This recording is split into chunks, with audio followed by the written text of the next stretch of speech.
Hi, I'm Glyn Dewis. I'm a portrait photographer based in the UK, and in this video I want to talk to you about something you hear regularly kind of talked about within photography, and that is having a style, storytelling, but also how to draw out an emotion within your photographing people. Now there's lots of ways I guess you could do this, but I want to kind of take you through the way that I do it, because for me certainly there's become a time over recent times when photography for me has become more than kit.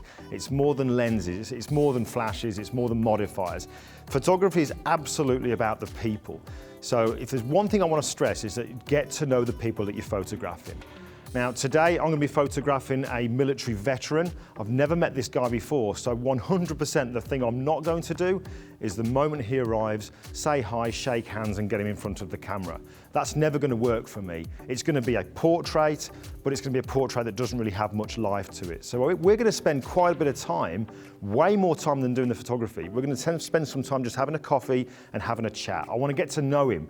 What has he done? Where's he been? What's his experiences? How long has he been in the military?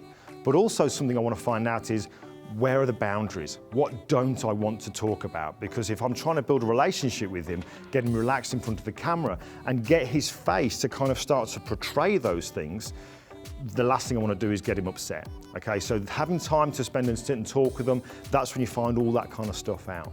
So photographing him, I want to set up way before he turns up. So for this particular shoot, I'm going to be using constant lighting. This I love because it's very much a case of what you see is what you get. Okay, so I've got the light set up, I'm going to be using a Solix, we've got a nice big octa, got my background, and I've got a chair which I think suits his look. It's kind of like, almost like a regal, kind of statesman kind of look to it. I think that's going to be perfect for this particular shoot.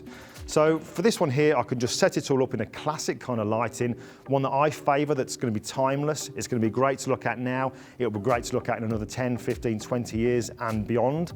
And that's just a classic Rembrandt style of lighting. And it's very, very easy for me to set that up before he turns up. So I'll be shooting tethered as well. I'm going to have my camera on a tripod, and when he comes in, we're just going to sit down and we're going to carry that conversation on while I'm taking his portrait.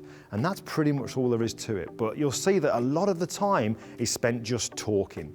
That's all I want to do is just talking. Photography is all about the people. If you don't get them relaxed, if you don't get to know them, you're never going to get to see that when it comes to taking their portrait. And who wants to photograph something that looks like they've got shark eyes, like there's no life behind them? You know, like the lights are on, but no one's home. Sure, there are lots of techniques that we can use to make it look as if there's something going on in the face, but for me personally, if you can talk to them and get them to really express and think about things that they've done in the past, that's going to show in their faces, and it's going to tell you so much more about them, and you'll see that in the picture. You'll get people looking at that picture later on and saying, oh, that is so you. That is so captured you, that has. So we're going to do that. Now that's how I do it, but I'll be really interested to know how you do it. Is the first time you meet somebody, do you within minutes get them in front of the camera? Or do you find that you too sit down and talk with them? I'll be really interested to know how you go about getting that real character and getting that emotion out of somebody. So please make sure you leave a comment in the section below, and I'll definitely check those out.